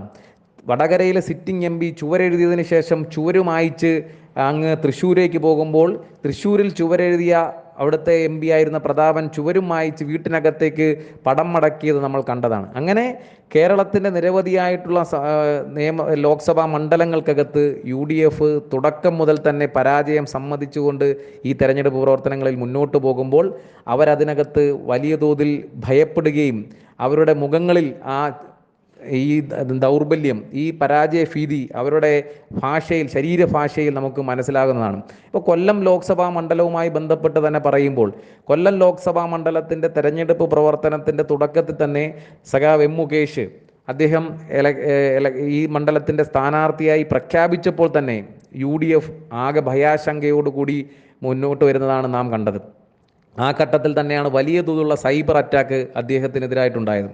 ഇവിടെ സ്ഥാനാർത്ഥിയുടെ സ്വീകരണ പരിപാടിയിൽ സഖാവ് M മുകേഷിനെതിരായി മീൻവെള്ളം കോരി ഒഴിച്ചു എന്നുള്ള ഒരു പ്രചരണമാണ് ആദ്യഘട്ടത്തിലുണ്ടായത്. കേരളത്തിലെ ചില മുഖ്യധാരാ മാധ്യമങ്ങൾ പോലും ആ വാർത്ത ഏറ്റെടുക്കുന്ന സ്ഥിതി ഉണ്ടായി. പിന്നീട് അതിൻ്റെ കൃത്യമായ അന്വേഷണം നടത്തിയപ്പോഴാണ് ഈ ജില്ലയിൽ പോലുമില്ലാത്ത തൃശ്ശൂർ ജില്ലയിലുള്ള 2-3 സ്ത്രീകളുടെ ചിത്രങ്ങൾ അത് കൃത്രിമമായി മോർഫ് ചെയ്ത് ഉപയോഗിച്ചുകൊണ്ട് ആ വാർത്ത പടച്ചുണ്ടാക്കിയതാണെന്ന് മനസ്സിലായി. ആ നിലയിൽ നിരവധിയായിട്ടുള്ള കള്ളപ്രചരണങ്ങളാണ് സൈബർ ഗുണ്ടകളെ ഉപയോഗപ്പെടുത്തിക്കൊണ്ട് കൊല്ലമടക്കമുള്ള നിരവധി മണ്ഡലങ്ങൾക്കകത്ത് UDFൻ്റെ നേതാക്കന്മാർ, UDFൻ്റെ സ്ഥാനാർത്ഥികളടക്കമുള്ള UDFൻ്റെ സംസ്ഥാന നേതാക്കന്മാർ, യൂത്ത് കോൺഗ്രസിൻ്റെ വ്യാജ പ്രസിഡന്റ്, വ്യാജ ഐഡൻറ്റിറ്റി കാർഡ് ഉപയോഗപ്പെടുത്തി പ്രസിഡന്റായ യൂത്ത് കോൺഗ്രസിൻ്റെ സംസ്ഥാന പ്രസിഡന്റിൻ്റെ നേതൃത്വത്തിൽ നടക്കുന്നത് എന്ന് നാം ഇന്ന് മനസ്സിലാക്കിക്കൊണ്ടിരിക്കുകയാണ്. കൊല്ലം ലോക്സഭാ മണ്ഡലത്തിൽ ഇടതുപക്ഷ ജനാധിപത്യ മുന്നണിയുടെ വിജയം സുനിശ്ചിതമാണ് എന്ന നിലയിലേക്കുള്ള വലിയ ജനകീയ പിന്തുണയാണ് ഈ തെരഞ്ഞെടുപ്പിൻ്റെ ഓരോ പ്രവർത്തന ഘട്ടത്തിലും മനസ്സിലാക്കുന്നത്. നമുക്കെല്ലാവർക്കും സുപരിചിതനായിട്ടുള്ള മലയാളിയുടെ പ്രിയങ്കരനായ അഭിനേതാവായിട്ടുള്ള സഖാവ് M മുകേഷാണ് കൊല്ലത്തെ നമ്മുടെ LDFൻ്റെ സ്ഥാനാർത്ഥി. അഭിനയത്തിൻ്റെ മേഖലയിൽ നല്ല തൻ്റേതായ സ്വതസിദ്ധമായ കഴിവുകളോടുകൂടി ഹാസ്യാത്മികമായിട്ടും അതേപോലെ ഏറ്റവും ഗൗരവമുള്ള കഥാപാത്രങ്ങളായി അവതരിപ്പിച്ചുകൊണ്ട് ലോകത്തെങ്ങുമുള്ള മലയാളികളുടെ അഭിമാനമായ നടനാണ് സഖാവ് M മുകേഷ്. അദ്ദേഹം എപ്പോഴും കൊല്ലത്തിൻ്റെ ഒരു ബ്രാൻഡ് അംബാസഡറാണ്. നമുക്കെല്ലാവർക്കും അറിയാം, ഇന്ന് ചാനലുകൾ അതുപോലെ തന്നെ നവമാധ്യമങ്ങളെല്ലാം ഒരു കൊല്ലം വിരോധം പടച്ചുണ്ടാക്കുന്നൊരു കാലഘട്ടമാണ്. ഇപ്പോൾ നമ്മൾ തന്നെ ഈ നമ്മുടെ നവമാധ്യമങ്ങളെല്ലാം വരുന്ന ലെയ്സിന് അടിയുണ്ടാക്കി, പപ്പടത്തിന് അടിയുണ്ടാക്കി, അങ്ങനെ പലതിനും വഴക്കുണ്ടാക്കുന്ന കൊല്ലം വിരുദ്ധത വലിയ തോതിൽ പ്രചരിപ്പിക്കുന്ന ഒരു കാലമാണ്. ആ കാലഘട്ടത്തിൽ തൻ്റെ സിനിമകളിൽ, തൻ്റെ സ്റ്റേജ് ഷോകളിൽ, അല്ലെ അദ്ദേഹത്തിൻ്റെ പരിപാടികൾ എല്ലായിടത്തും അദ്ദേഹം കൊല്ലത്തെ ഒന്ന് പരാമർശിക്കാതെ മുന്നോട്ട് പോകാറേയില്ല. അപ്പോൾ നിരവധി സാംസ്കാരിക പ്രവർത്തകരെ സംഭാവന ചെയ്യുന്ന നാട് കൂടിയാണ് കൊല്ലം. ഇപ്പോൾ നമ്മൾ മനസ്സിലാക്കേണ്ടത് ONVക്ക് ജന്മം നൽകിയ, തിരുനെല്ലൂർ കരുണാകരന് ജന്മം നൽകിയ, കാക്കനാടന് ജന്മം നൽകിയ, KP അപ്പനെ പോലെയുള്ള മഹാരഥന്മാരായിട്ടുള്ള ആളുകളുടെ പ്രവർത്തന മണ്ഡലമായിരുന്ന, അതുപോലെ സാംബശിവനെ പോലെയുള്ള നമ്മുടെ കഥാപ്രസംഗ കലയിൽ വിസ്മയം തീർത്ത പ്രതിഭയായിരുന്ന സാംബശിവൻ അടക്കമുള്ള അങ്ങനെ നിരവധിയായിട്ടുള്ള കൊട്ടാരക്കര ശ്രീധരൻ നായരെ പോലെയുള്ള അങ്ങനെ നിരവധിയായിട്ടുള്ള മഹാരഥന്മാരായിട്ടുള്ള സാംസ്കാരിക നായകന്മാർക്ക്, നാടക നടന്മാർക്ക്, അതുപോലെ തന്നെ പ്രാസംഗികർക്ക്, നിരവധി പാട്ടുകാർക്ക്, രാഷ്ട്രീയ നേതാക്കന്മാർക്കെല്ലാം ജന്മം കൊടുത്ത സാംസ്കാരിക കേന്ദ്രം കൂടിയാണ് കൊല്ലം. ആ നിലയിൽ ഒരു കാലഘട്ടത്തിൽ നാടകത്തിൻ്റെയും കഥാപ്രസംഗത്തിൻ്റെയും കേന്ദ്രം കൂടിയായിരുന്നു. O മാധവൻ്റെ പാരമ്പര്യം ഉള്ള സഖാവ് M മുകേഷ് അദ്ദേഹത്തിൻ്റെ സിനിമയിലൂടെ എപ്പോഴും ആ നിലയിൽ നമ്മുടെ നാടിൻ്റെ ഒരു സാംസ്കാരിക പൈതൃകം ഉയർത്തിപ്പിടിക്കുന്നതിനോടൊപ്പം തന്നെ കൊല്ലത്തിൻ്റെ ഒരു തലയെടുപ്പോടുകൂടി കൊല്ലത്തെ മുന്നോട്ട് നയിക്കുന്നതിന് കൊല്ലത്തിൻ്റെ ഒരു ബ്രാൻഡ് അംബാസഡർ എന്ന നിലയിൽ അദ്ദേഹം എല്ലാ കാലത്തും തൻ്റെ പ്രവർത്തന ഇടങ്ങളിലെല്ലാം കൊല്ലത്തെ പ്രകീർത്തിക്കാതെ, കൊല്ലത്തിൻ്റെ പേരൊന്ന് പരാമർശിക്കാതെ അദ്ദേഹം എവിടെയും തൻ്റെ വർത്തമാനങ്ങൾ അവസാനിപ്പിക്കാറില്ല. ആ നിലയിൽ കൊല്ലത്തിൻ്റെ ഒരു ബ്രാൻഡ് അംബാസഡറാണ് സഖാവ് എം മുകേഷ്. അദ്ദേഹം തെരഞ്ഞെടുപ്പ് പ്രവർത്തനത്തിൻ്റെ ഇടങ്ങളിലെല്ലാം കൊല്ലത്തെ വോട്ടർമാർ വലിയ പിന്തുണയാണ് അദ്ദേഹത്തിന് നൽകിക്കൊണ്ടിരിക്കുന്നത്. അതുപോലെ തന്നെ വലിയ തൊഴിലാളി വർഗ രാഷ്ട്രീയ പോരാട്ടങ്ങളുടെ മണ്ണുകൂടിയാണ് കൊല്ലത്തിൻ്റേത്. നമുക്കറിയാം, ശൂരനാട് വിപ്ലവത്തിൻ്റെയും കടക്കൽ കലാപത്തിൻ്റെയും പെരുന്നാട് ലഹളയുടെയും അങ്ങനെ നിരവധിയായിട്ടുള്ള സമര മുന്നേറ്റങ്ങളുടെ നാടുകൂടിയാണ്, തൊഴിലാളി വർഗത്തിൻ്റെ വലിയ ഇതിഹാസ തുല്യമായ പോരാട്ടങ്ങളുടെ നാടുകൂടിയാണ് കൊല്ലം. ആ നിലയിൽ ഈ തൊഴിലാളി വർഗ മുന്നേറ്റത്തിൻ്റെ ഭാഗമായിട്ട് തൊഴിലാളികളുടെ അതിശക്തമായ പരമ്പരാഗത വ്യവസായ സ്ഥാപനങ്ങളുടെ കൂടി ഈറ്റില്ലമായിട്ടുള്ള കൊല്ലത്ത് ഈ പരമ്പരാഗത വ്യവസായങ്ങളെ ശക്തിപ്പെടുത്തുന്നതിന്, അതിനെ കൂടുതൽ ആധുനികവൽക്കരിക്കുന്നതിന്, കൂടുതൽ തൊഴിൽ സാധ്യതകൾ ഉറപ്പുവരുത്തുന്നതിന് വേണ്ടിയുള്ള ചർച്ചകൾ നടക്കുമ്പോൾ പാർവതി മില്ലടക്കമുള്ള കേന്ദ്ര പൊതുമേഖലാ സ്ഥാപനങ്ങളുടെ, ചവറയിലെ അയ്യാറി അടക്കമുള്ള സ്ഥാപനങ്ങളുടെ ആ തകർച്ചയിലേക്ക് പോയിക്കുന്ന നയസമീപനങ്ങൾ, അതുപോലെ തന്നെ ആ കാര്യങ്ങൾ, തൊഴിൽ മേഖലയുടെ, തോട്ടം മേഖലയടക്കമുള്ള കാർഷിക മേഖലയുടെ, പ്ലാന്റേഷൻ റബ്ബർ അടക്കമുള്ള മേഖലയുടെ ദൗർബല്യങ്ങൾ, അതെല്ലാം ഈ തെരഞ്ഞെടുപ്പിൽ ചർച്ച ചെയ്യപ്പെടുമ്പോൾ കഴിഞ്ഞ 10 വർഷക്കാലം ഈ മണ്ഡലത്തെ പ്രതിനിധീകരിച്ചിട്ടുള്ള MP ഈ മേഖലയുടെ പരമ്പരാഗത വ്യവസായ മേഖലയുടെയും അതുപോലെ തന്നെ കാർഷിക പ്ലാന്റേഷൻ മേഖലകളുടെ എല്ലാം തകർച്ചയ്ക്ക് നിശബ്ദമായി കണ്ടുകൊണ്ടിരിക്കുന്ന സമീപനങ്ങൾ മാത്രമാണ് എന്നുള്ളത് കൊല്ലം ജനത ഇന്ന് നല്ല നിലയിൽ ചർച്ച ചെയ്യപ്പെട്ടുകൊണ്ടിരിക്കുകയാണ്. ഇപ്പോൾ കൊല്ലത്തെ MP അദ്ദേഹത്തിൻ്റെ വികസന പ്രവർത്തനങ്ങളുമായി ബന്ധപ്പെട്ട് വലിയ ചർച്ചകളാണ് കൊല്ലം മണ്ഡലത്തിലാകെ നടക്കുന്നത്.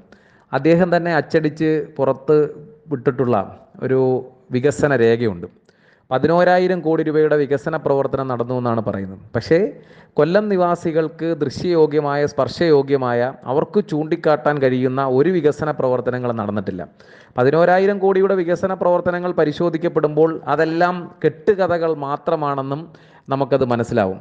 ഇപ്പോൾ മിസ്റ്റർ മരുമകൻ എന്ന് പറയുന്ന സുരാജ് വെഞ്ഞാറമൂടിൻ്റെയും ദിലീപിൻ്റെയും എല്ലാം ഒരു സിനിമയ്ക്കകത്ത് പറയുന്നത് പോലെ, ഹാസ്യാത്മകമായി അവതരിപ്പിക്കുന്നത് പോലെ, ഇദ്ദേഹത്തിന് 3 റിസർവ് ബാങ്കുണ്ട്, വിമാനത്താവളമുണ്ട്, കപ്പൽശാലയുണ്ടെന്നൊക്കെ പറയുന്നത് പോലെ തന്നെയാണ് ഇദ്ദേഹം പറയുന്നത് കൊല്ലത്തെ മണിമേട താൻ സ്ഥാപിച്ചതാണ്, വിളക്കുമാടം താൻ സ്ഥാപിച്ചാണ്, ഈ കാണുന്ന കടൽ താൻ കൊണ്ടുവന്നതാണ്, ഈ കാണുന്ന അഷ്ടമുടിക്കായൽ താൻ കൊണ്ടുവന്നതാണ്, കല്ലടയാറ് തൻ്റെ വികസന നേട്ടമാണെന്നൊക്കെ പറയുന്നത് പോലെ ആളുകളെ കബളിപ്പിക്കുന്ന, ഊശിയാക്കുന്ന വർത്തമാനം പറയുന്നത് പോലെ തന്നെയാണ്. ഇപ്പോൾ അദ്ദേഹത്തിൻ്റെ തന്നെ ഫേസ്ബുക്കിൽ ഇപ്പോൾ കിടക്കുന്നത് അച്ചൻകോവിൽ ഒരു ബാങ്ക് കൊണ്ടുവന്നതാണ്.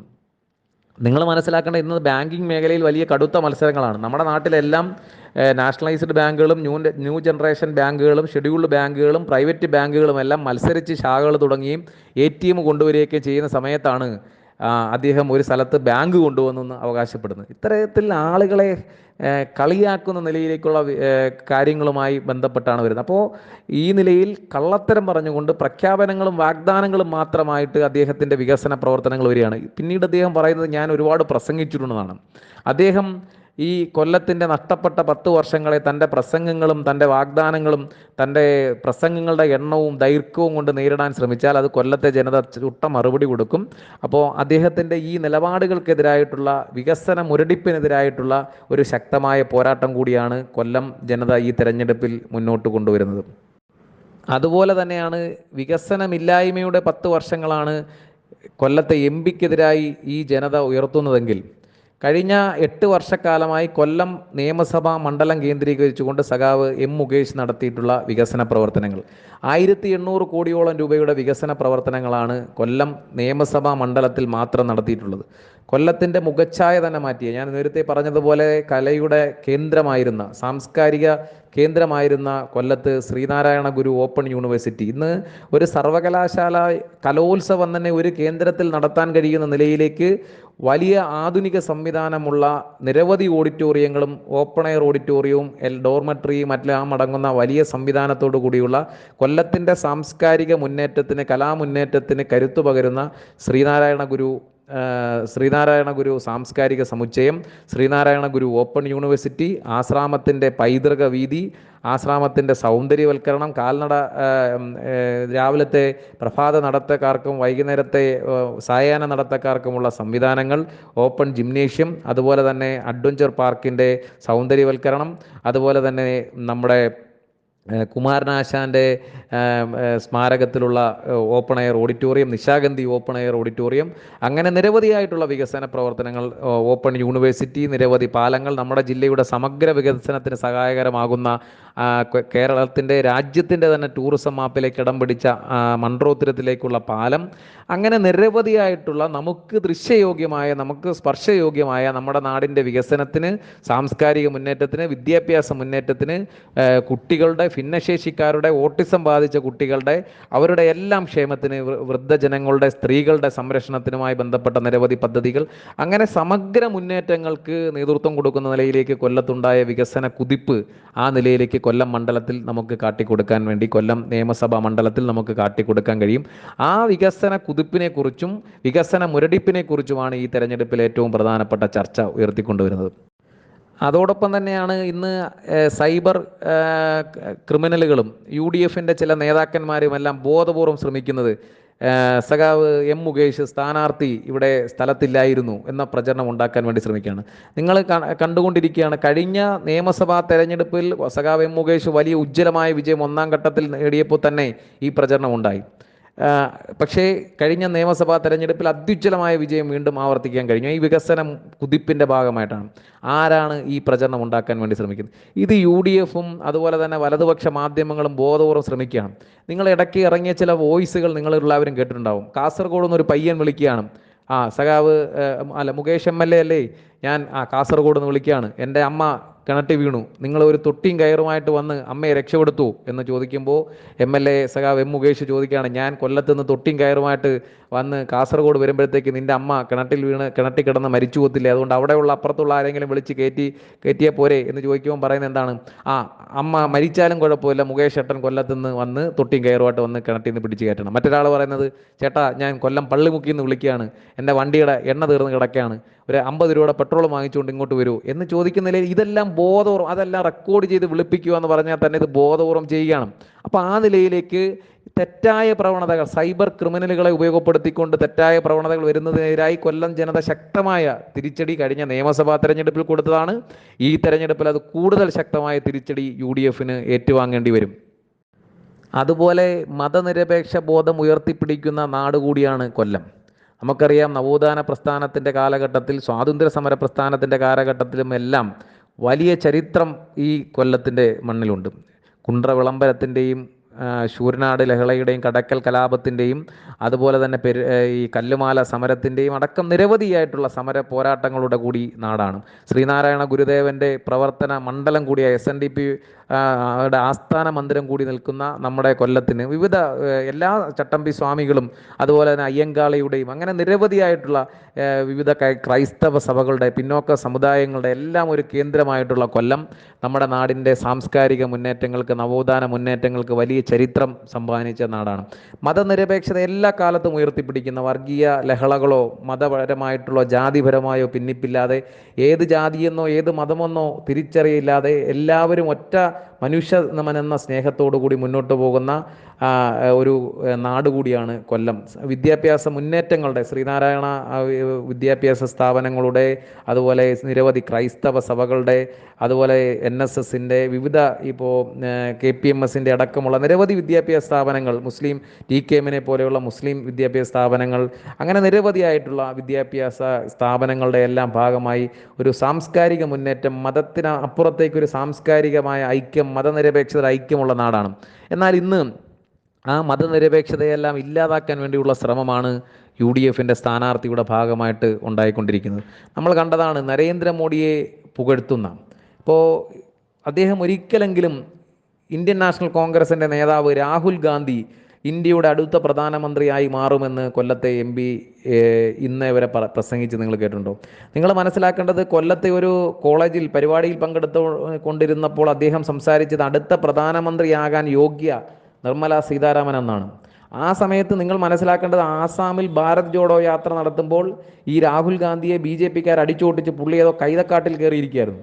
കൈതക്കാട്ടിൽ ഇരുന്നുകൊണ്ട് ഫേസ്ബുക്ക് ഓണാക്കിയപ്പോഴാണ് കൊല്ലത്തെ UDF സ്ഥാനാർത്ഥി പ്രസംഗിക്കുന്നത് നിർമ്മലാ സീതാരാമനാണ് അടുത്ത പ്രധാനമന്ത്രിയായ യോഗ്യൻ. ഇദ്ദേഹം ഒരിക്കലെങ്കിലും രാഹുൽ ഗാന്ധിയാണ് അടുത്ത പ്രധാനമന്ത്രിയായ യോഗ്യൻ എന്ന് എവിടെയെങ്കിലും പ്രസംഗിക്കുന്നത് കേട്ടിട്ടുണ്ട്? അപ്പോൾ പച്ചയായ BJP പ്രകടനം, നരേന്ദ്രമോദി പറഞ്ഞതെല്ലാം നടപ്പിലാക്കും. നരേന്ദ്രമോദി പറഞ്ഞ പൗരത്വ നിയമമാണ് ഇപ്പോൾ നടപ്പിലാക്കിക്കൊണ്ടിരിക്കുന്നത്. അങ്ങനെ സംഘപരിവാർ അനുകൂലമായ അവരുടെ അന്തഃപുരങ്ങളിൽ അന്തി ഉറങ്ങുന്ന, അതേപോലെ തന്നെ അവരുടെ അടുക്കളയിൽ ഇഷ്ടവിരുന്നുകാരനായി മാറുന്ന, ചായ സൽക്കാരത്തിൻ്റെ ഇടങ്ങളിലെല്ലാം നമ്മുടെ രാജ്യത്തിൻ്റെ മതനിരപേക്ഷതയും കൊല്ലത്തിൻ്റെ ജനാധിപത്യ മതനിരപേക്ഷ മൂല്യങ്ങളെയെല്ലാം അടിയറ വെച്ചുകൊണ്ട് സംഘപരിവാറിന് അനുകൂലമായി 2 വോട്ടിന് വേണ്ടി ഏത് വിഴുപ്പലക്കലും നടത്തുന്ന നിലയിലേക്ക് കൊല്ലത്തെ UDF സ്ഥാനാർത്ഥി മാറിക്കൊണ്ടിരിക്കുന്ന ഈ കാലഘട്ടത്തിൽ, രാജ്യത്തെ കോൺഗ്രസ് എല്ലാം BJP ആയി മാറിക്കൊണ്ടിരിക്കുന്ന ഈ കാലഘട്ടത്തിൽ, കഴിഞ്ഞ നിരവധി വർഷക്കാലമായി ഇദ്ദേഹം BJP ആയിട്ട് നല്ല ചങ്ങാത്തമുള്ള ആളാണ്. സംഘപരിവാർ സംഘടനകളുമായിട്ട്, BJP തന്നെ സംഘപരിവാർ സംഘടനയല്ലെന്ന് പറഞ്ഞ് BJP ഇത്രമാത്രം വെളുപ്പിക്കൽ നടത്തിയിട്ടുള്ള ഒരു നേതാവ് ഇന്ത്യയിൽ മറ്റാരും ഉണ്ടാകുമെന്ന് കരുതുന്നില്ല. അപ്പോൾ ഈ തെരഞ്ഞെടുപ്പിൽ BJP-യുടെ വർഗീയവൽക്കരണത്തിനെതിരായിട്ടുള്ള പോരാട്ടം കൂടിയാണ് UDF-ൽ നിന്ന് തന്നെ ഉയർന്നു വരികയാണ്. INTUC-യുടെ നേതാവ് ചന്ദ്രശേഖരൻ അടക്കമുള്ള ആളുകൾ ഈ നിലപാടിനെതിരായി ശക്തമായ നിലപാട് സ്വീകരിക്കുന്ന നാം കണ്ടതാണ്. അപ്പോൾ INTUC-യുടെ നേതാവിനെയും INTUC തൊഴിലാളികളെയും കോമാളികളെന്ന് വിളിച്ച് ആക്ഷേപിച്ചവരാണ് കൊല്ലത്തെ UDF-ൻ്റെ RSPയുടെ നേതാക്കന്മാർ. ഇതെല്ലാം കൊല്ലത്തെ ജനത തിരിച്ചറിയുമെന്നാണ് നമ്മളിപ്പോൾ ഈ പ്രചരണ രംഗത്തു നിന്നെല്ലാം ഉണ്ടായിക്കൊണ്ടിരിക്കുന്ന മുന്നേറ്റങ്ങളിലൂടെ നാം മനസ്സിലാക്കിക്കൊണ്ടിരിക്കുന്നത്. ഈ ലോക്സഭാ തെരഞ്ഞെടുപ്പിൽ രാജ്യത്താകമാനം ഈ മതനിരപേക്ഷതയ്ക്കും ജനാധിപത്യത്തിനും പൗരാവകാശങ്ങൾക്കും വേണ്ടിയുള്ള പോരാട്ടത്തിൽ രാജ്യത്തിനകത്ത് ഇടതുപക്ഷം ശക്തിയാർജിക്കണം. അതുപോലെ തന്നെ കേരളത്തിലെ ഇടതുപക്ഷ ജനാധിപത്യ മുന്നണി ഗവൺമെൻറ് നടത്തുന്ന വികസന പ്രവർത്തനങ്ങൾ, ക്ഷേമത്തിലൂന്നിയുള്ള വികസന പ്രവർത്തനങ്ങൾ, നമ്മളെ സാമ്പത്തികമായി ഞെരുക്കുന്ന നമ്മുടെ ഫെഡറൽ തത്വങ്ങളെ, ഗവർണറെ ഉപയോഗപ്പെടുത്തിക്കൊണ്ട് ഈ കേരളത്തിനകത്ത് ഭരണ പ്രതിസന്ധി സർവകലാശാലകൾക്കകത്തടക്കം ഉണ്ടാകാൻ വേണ്ടി ശ്രമിക്കുമ്പോൾ, നമുക്ക് ന്യായമായി ലഭ്യമാകേണ്ടുന്ന പണം തടഞ്ഞു വെച്ചിരിക്കുകയാണെന്ന് സുപ്രീം കോടതിയുടെ ഇടപെടലിൻ്റെ ഭാഗമായി നമുക്ക് ഓരോരുത്തർക്കും ഈ നാടിനാകെ ബോധ്യപ്പെട്ട ഈ കാലഘട്ടത്തിൽ നമ്മുടെ നാടിനെ സംരക്ഷിക്കാൻ, നമ്മുടെ രാജ്യത്തെ സംരക്ഷിക്കാൻ, അതോടൊപ്പം തന്നെ കൊല്ലത്തിൻ്റെ വികസന കുതിപ്പിന്, കൊല്ലത്തിൻ്റെ സാംസ്കാരിക മുന്നേറ്റത്തിന്, കൊല്ലത്തിൻ്റെ വ്യക്തിത്വത്തെ ഉയർത്തിപ്പിടിക്കുന്നതിന് മതനിരപേക്ഷതയ്ക്കൊപ്പം ഞങ്ങൾ ഉണ്ടാകുമെന്ന ഈ വികസന സാക്ഷാത്കാരത്തിന് വേണ്ടിയുള്ള പോരാട്ടമാണ് ഈ തെരഞ്ഞെടുപ്പ് എന്ന ഉറച്ച ബോധ്യത്തോടു കൂടി കൊല്ലം ജനത ഈ തെരഞ്ഞെടുപ്പിൽ ഇടതുപക്ഷ ജനാധിപത്യ മുന്നണിക്കൊപ്പം അണിചേരുക തന്നെ ചെയ്യും. ആ പോരാട്ടത്തിൽ ഈ കൊല്ലം ജനത ഒറ്റക്കെട്ടായി സഖാവ് M. മുകേഷിനൊപ്പം അണിനിരക്കുന്ന ഈ കാലഘട്ടത്തിൽ നവമാധ്യമ രംഗത്തിലൂടെ, നവമാധ്യമത്തിൻ്റെ ഇടങ്ങളിലൂടെ, അതിരുകളില്ലാത്ത ഈ നവമാധ്യമത്തിൻ്റെ ഇടങ്ങളിലൂടെ നമ്മുടെ ഇടതുപക്ഷ ജനാധിപത്യ മുന്നണിക്ക് വേണ്ടി പ്രവർത്തിക്കുന്ന നിങ്ങൾക്ക് ഓരോരുത്തർക്കും അഭിവാദ്യം അർപ്പിച്ചുകൊണ്ട് ഞാൻ എൻ്റെ വർത്തമാനം അവസാനിപ്പിക്കുകയാണ്.